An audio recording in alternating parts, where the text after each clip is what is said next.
င်းကြီးအိတ်ကဲချဲကဒီကဆက်ထားတယ်ငါရတယ်ဒီလိုကိုဆွဲကောင်းကင်မြေဇက်ကောင်းကင်မြေ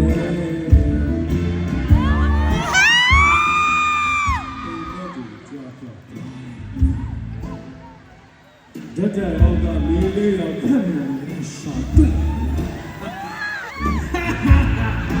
ဆက်ကြည့်လို့လည်းစီးလို့လို့အော်ဒါကြောက်တယ်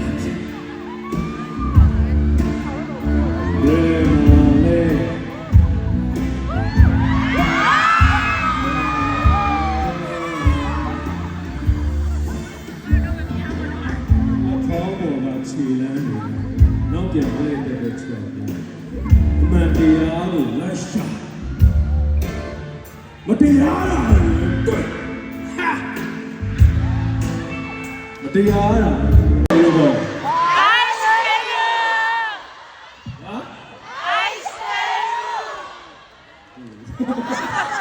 ချစ်တယ်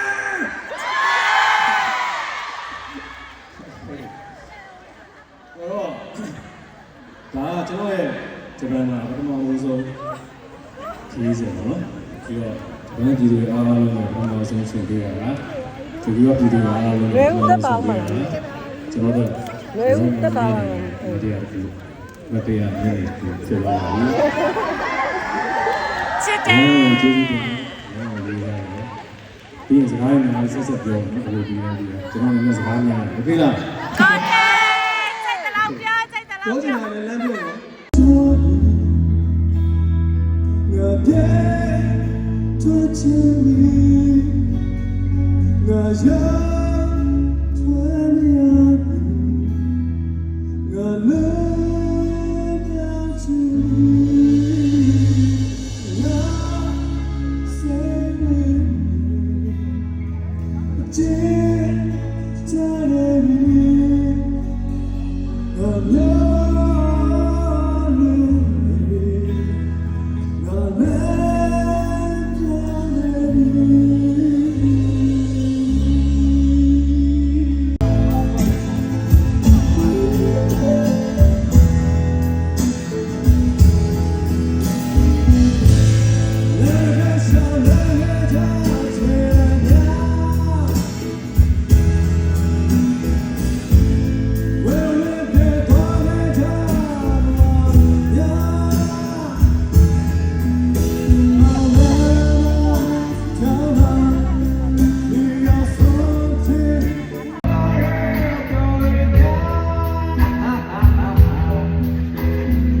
ကြောက်သွားတယ်ခုကြမ်းကြမ်းခံပြီးတော့လက်ချင်းချိတ်လာတယ်ပြည်သူတွေစီလုံးတွေပြည်သူတွေအကြောက်ဆိုတော့ကျွန်တော်တို့စီလုံးတွေဖြတ်စည်းမယ်ရိုးပွဲအောင်လုံးမယ်ပုံစံမျိုးစုံနဲ့ဖြတ်စည်းမယ်ပျက်စီးသွားတဲ့လူတွေကြမ်းခဲ့တဲ့လူတွေတော်လိုင်းမှာအများကြီးရှိတယ်ထားကြလားတို့တွေနောက်ပြန်နေကြည့်တယ်အမုန်းတရားလည်းပွားတယ်ကျွန်တော်တို့လက်ရှိကြမ်းကြမ်းခံနေတဲ့သူတွေကထိဆုံးပြီးအောင်တော့မယ်ပန်းနိုင်အောင်တော့မယ်အဲ့လိုပန်းနိုင်အောင်တော့ဒီကိုရောက်ချင်းကြီးတွေလေးရ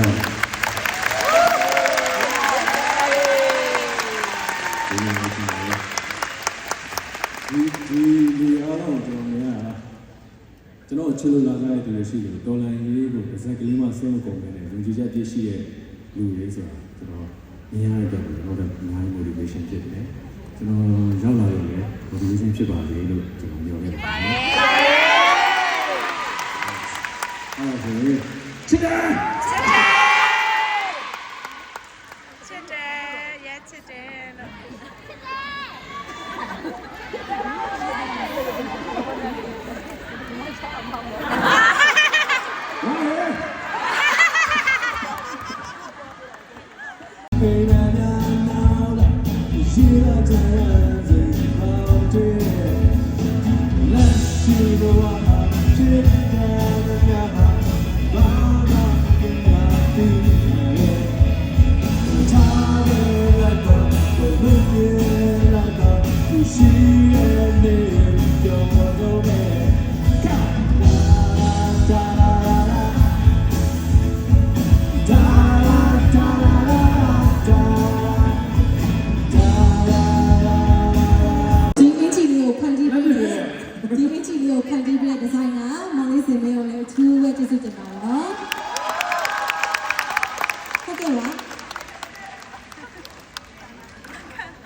လိုက်ပါ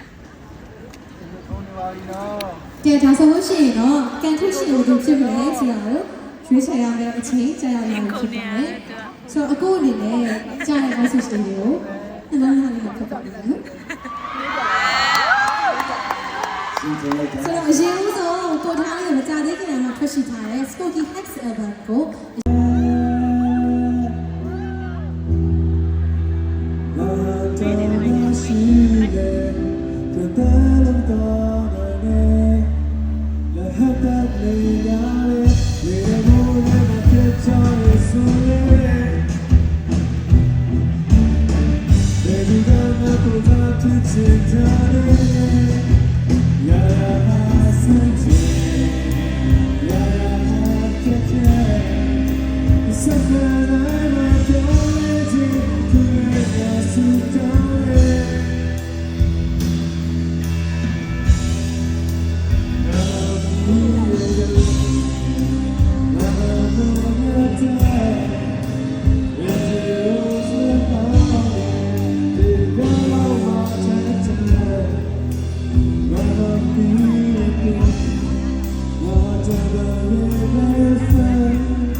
ဆိုတော့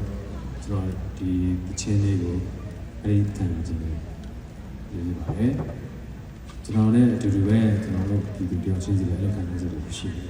ရေးပါတယ်ဆိုတော့အဲ့ဒီချင်းလေးကဆရာပုံလေးကိုချစ်ချင်းအောင်ဖြစ်ဒီပွဲမှာချင်းလေးကိုချစ်ချင်းအောင်ဖြစ်ပါတယ်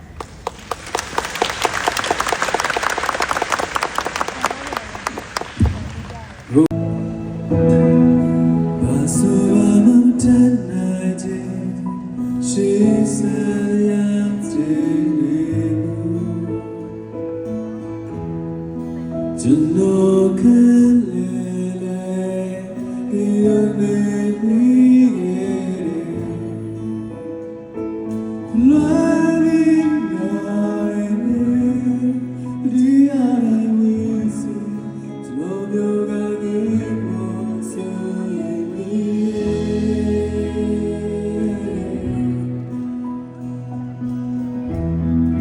လူကချင်းဆိုတာ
ဒီမိုကရေစီအာဏာရှင်စနစ်ကို တော်လှန်ခဲ့တာသူတဘောအလုံးပြည်သူတွေနဲ့တူတူရက်တည်ခဲ့တဲ့ကျွန်တော်တို့ရဲ့ဘယ်နိုင်ငံမှာမှမရှိတဲ့ခေါင်းဆောင်တူတာသူ့အတွက်ကျွန်တော်တို့ခဏလောက်ညီပြီးတော့ဖြစ်ဆုတောင်းကြရအောင်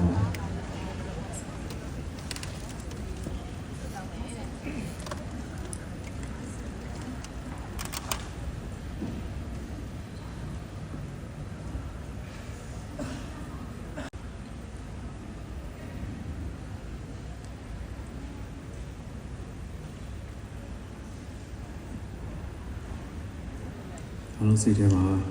ယေရှုရဲ့ဘုန်းကြီးတွေကိုရေအောင်ပြီးတော့ချစ်ချင်းနဲ့များစွာနဲ့ကျွန်တော်တို့ဒီ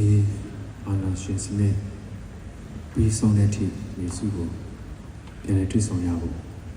ကျွန်တော်တို့တကယ်ပြောနေပါတယ်တဲ့အားလုံးစိတ်တောင်းနေလို့ပါတယ်ကျွန်တော်လည်းစိတ်တောင်းပါမယ်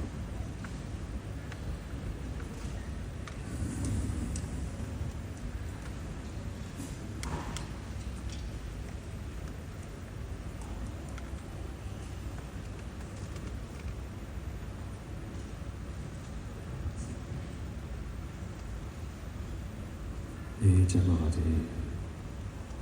你讲，什么你还在搞嘛这？什么呀？别搞这。ကျွန်တော်ခေါ်ပြီးမိခဲ့ဆိုတဲ့အချိန်လေးစုအတွက်ကျွန်တော်တို့လည်းစုဖို့ဖိတ်ခေါ်ပါတယ်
ရှိထားပါတယ်အကိုရေဟုတ်မှန်ပါ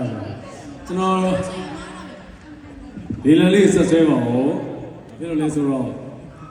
ဒီဟာရဘယ်ကိုရောက်မှာလဲဆိုတော့အားလုံးသိမှာပါเนาะကျွန်တော်ပြောတော့ကျွန်တော်တော်လိုင်းကရည်ကြီးတဲ့ခန်းခန်းတွေမှာလိုအပ်တဲ့နေရာတွေမှာရောက်ရှိမှာပါဆိုတော့နေဦးကျွန်တေ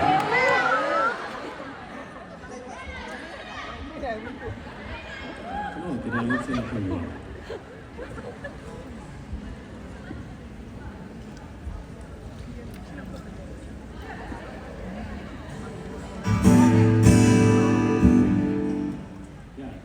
Hello.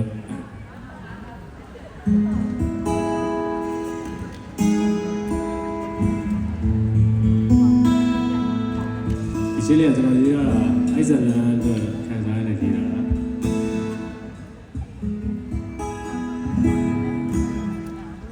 When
အဲ့ချိန်လေးကို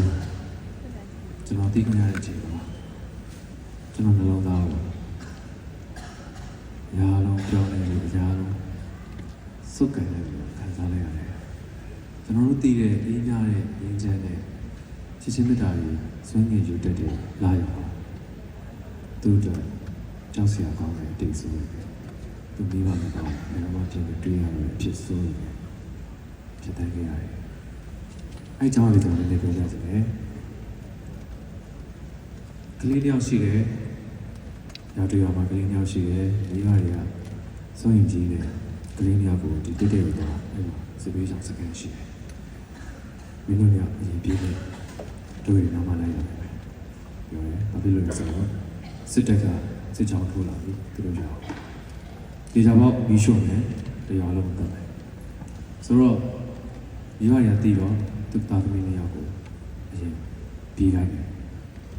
ဆိုတော့သားသမီးနှစ်ယောက်ကဒီကိုကအကိုကြီးဆုံးကရေရဲ့လက်ကိုဆွဲပြီးတော့သူ့ပြင်ညွန်ပြတဲ့လမ်းတက်တယ်ပြေးတော့ပြီးတော့လမ်းမှာစစ်ကြောင်းနဲ့တွေ့တယ်အဲစစ်ကြောင်းတွေ့တော့သူ့ညီလေးနဲ့တူချောင်းထဲမှာပုံတယ်ဒါပေမဲ့အဲ့ဒီမှာလာတာသူတို့နှစ်ယောက်ကိုတွေ့မှာရမ်းကြောက်တဲ့စိတ်ကအဲ့လာရောက်ကြောက်သူတို့ကတွေ့မှာကြောက်တဲ့စိတ်ကသူ့တဘောလုံးကြီးစိုးသွားတယ်အဲ့ဒီစိတ်နဲ့ပဲသူကတကြည်လိုက်တယ်လာရောက်ကြောက်တဲ့စိတ်ဖြစ်သွားတယ်လာရောက်ကိုမရရင်သူစိတ်ထဲမှာဘယ်လုံးကြုံတော့သူ trauma ဖြစ်သွားတယ်နော်အဲ့လိုနဲ့သူတို့လွတ်မြောက်သွားတယ် စစ်ပေးဆောင်စကားကိုရောက်တယ်သူ့ပြင်ပြီးတော့ပြောတယ်သူ့ပြင်ပြီးတော့ဘယ်တော့မှပြင်မလာတော့ဘူးအဲ့ဒီကသူ့ပြင်ပြီးတော့သူ့ဒီကောင်ကပြင်တွေ့ရတော့ဆိုတော့အဲ့အချင်းလေးကဘယ်လိုလဲအကြောင်းကျွန်တော်သိတယ်လို့ဒီထားတာပါဆိုတော့အားလုံးအားလုံးပြီးတော့ဒီတမိုင်း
ကိုယ်စီမှာရှိတဲ့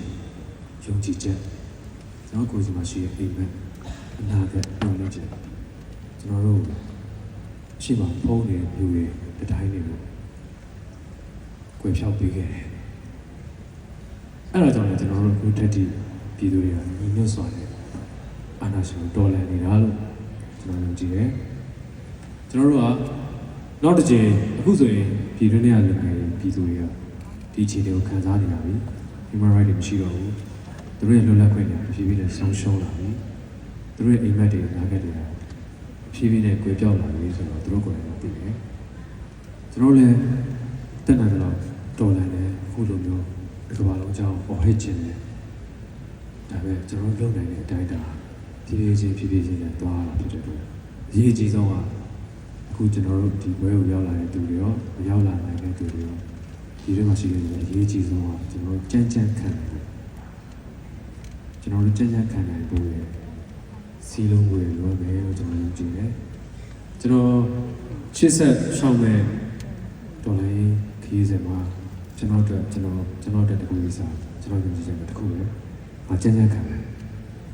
ကျွန်တော်ဘဝတွေလည်းအောင်မြင်ပြီးဆောက်မယ်ကျွန်တော်တွေကဘူပြနေတယ်မဟုတ်ဘူးကျွန်တော်တွေကကြမ်းကြမ်းခံနိုင်ကြောင်းဒီကမ္ဘာလုံးတက်တည်ပြမယ်သူတွေကျွန်တော်တို့ဘဝတွေပျက်စီးသွားတာကိုဘူပြနေတယ်သူတွေမဟုတ်ဘူးလို့ကျွန်တော်ယုံကြည်တယ်ကျွန်တော်တွေကဘဝပျက်စီးသွားတယ်အတိတ်တကူတည်ဆောက်တယ်ကျွန်တော်တို့ကတည်ဆောက်နိုင်တဲ့ခွန်အားတွေရှိတယ်လို့ကျွန်တော်ယုံကြည်တယ်အဲ့တော့ကျွန်တော်ကြမ်းကြမ်းခံကြရအောင်ကြမ်းကြမ်းခံနိုင်တယ်ဆိုတော့တက်တည်ပြကြရအောင်အာနာရှင်တွေမကပဲနဲ့ဒီကမ္ဘာလုံးမှာရှိတယ်တခြားနိုင်ငံပြည်သူတွေလည်းကျွန်တော်တို့မြန်မာလူမျိုးတွေကကြမ်းကြမ်းခံနိုင်ဆိုတာဘယ်လောက်ရှိလဲဆိုတော့ခုလိုခေတ်ကာလမှာပြသပေါ်ရမယ်တမိုင်းတစ်ခုလို့ကျွန်တော်ယုံကြည်တယ်ကျွန်တော်လည်းအဲဒီစိတ်တစ်ခုနဲ့ရှင်းတယ်လေကျွန်တော်ရဲ့ live ကိုလည်းကျွန်တော်ရဲ့လူပင်ခီးလမ်းကိုလည်းတော်လိုင်းခီးလမ်းလို့ပဲအောင်မြင်အောင်ကြိုးစားနေတယ်အားလုံးလည်းကိုယ်စီဘဝကိုလည်းအောင်မြင်အောင်ကြိုးစားကြမယ်ပြီးကျွန်တော်တို့ဒီတွင်းထဲကလူတွေအတွက်ပေါ့တော်ထဲမှာရှိတဲ့လူတွေစီပေးဆောင်ကလေးငယ်တွေအတွက်ပေါ့ကျွန်တော်တို့ကြက်နဲ့ခံကြတယ်ကျွန်တော်တို့တွေကကြက်နဲ့ခံတယ်ကိုရည်ကြည်တယ်ကျွန်တော်တို့ကလုံနိုင်တယ်ကျွန်တော်တွေကထောက်ပံ့ပေးနိုင်တယ်ကျွန်တော်တွေက support လုပ်ပေးနိုင်တယ်သူတို့တွေအသက်မသေးဘူးသူတို့တွေဆက်လက်တိုက်ပွဲဝင်နိုင်ဖို့သူတို့တွေဆက်လက်စစ်ပေးဆောင်တွေအတွက်ဆက်လက်အသက်ရှင်နိုင်ဖို့ကျွန်တော်တွေကထောက်ပံ့နိုင်တယ် ရေးကြီးဆုံး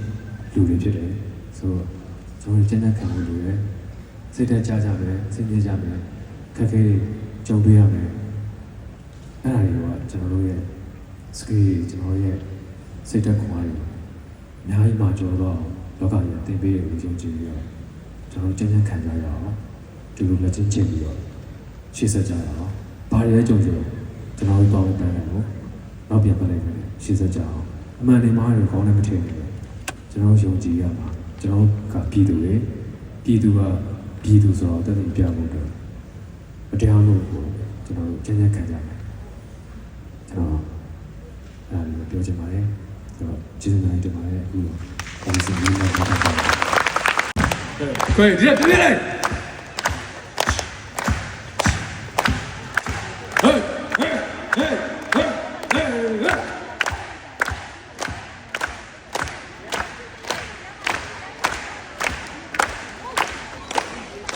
လူကိုယ်ကိုဆာလာလေးဟုတ်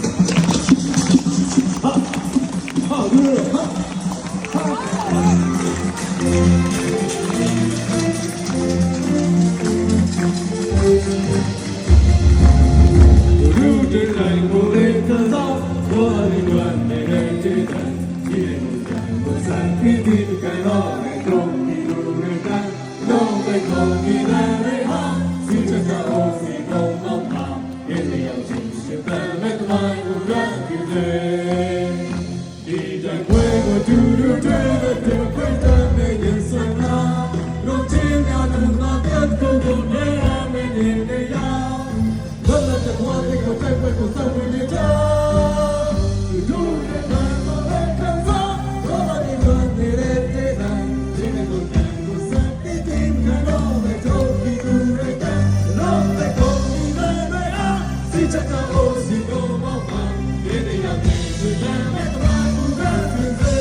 ကုန်မြည်ဟန်တွေဟာဆွေးရကြအိုးစီဘုံမောက်မှာပြည့်တရောက်ချင်းရှင်သန်မဲ့သမိုင်းဥရန်တွင်စေ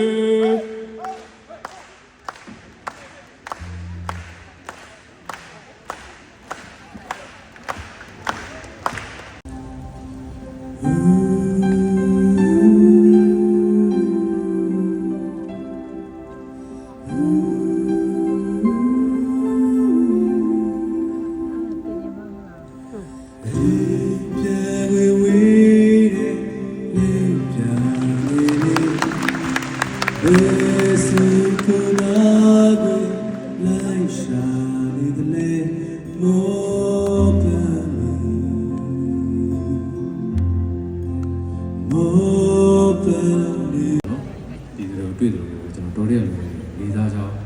သူတို့တွေတော့လေးစားလို့လာတွေ့ကြောင်းပြောပြီးတော့တွေ့တဲ့ခီးစဉ်တွေမှာသူတို့တွေစီရတယ်ပြန်ကြားရတဲ့စကားတွေတဲက သူတို့ရဲဘော်ရဲဘက်အချင်းချင်းကြာဆုံးသွားတဲ့ရဲဘော်ရဲဘက်တယောက်ပေါ်မှာသူတို့သဘောထားတယ်သူတို့ခံကြတယ်သူတို့သဘောကျတယ်ဒီချင်းလေးရေးပြတာပါသူတို့ကကြာဆုံးသွားတဲ့ရဲဘော်တယောက်သူတို့တကယ်ချင်းတယောက်ရှိပြီဆိုရင်သူတို့ကဝမ်းနဲ့နေသူတို့ကအဲ့တကယ်ချင်းအတွက်သူတို့ကနောက်အားခွန်အားနှစ်ခုစာရှေ့ဆက်တယ်အဲ့တကယ်ချင်းဝိညာဉ်ကိုသူရဲ့ယုံကြည်ချက်သူရဲ့ဝိညာဉ်သူရဲ့အမြင်တွေဆက်လက်ထမ်းပိုးပြီးတော့ရှေ့ဆက်ဖို့ကြိုးစားတယ်စိတ်ကကြတယ်အဲ့ခံစားချက်ကိုကျွန်တော်ရမ်းသဘောကျတယ်အဲ့ဒါရေပေါ်ရေပေါ်ပြောတယ်စိတ်ကဖြစ်နေတာလည်းခံစားချက်ကိုကျွန်တော်ယုံကြည်တယ်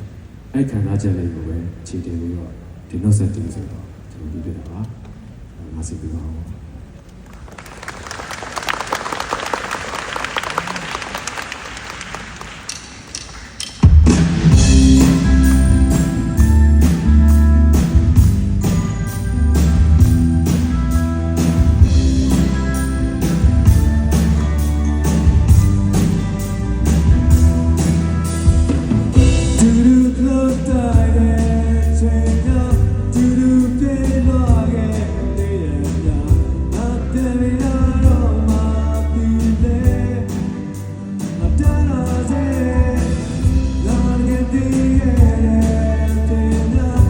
Shawty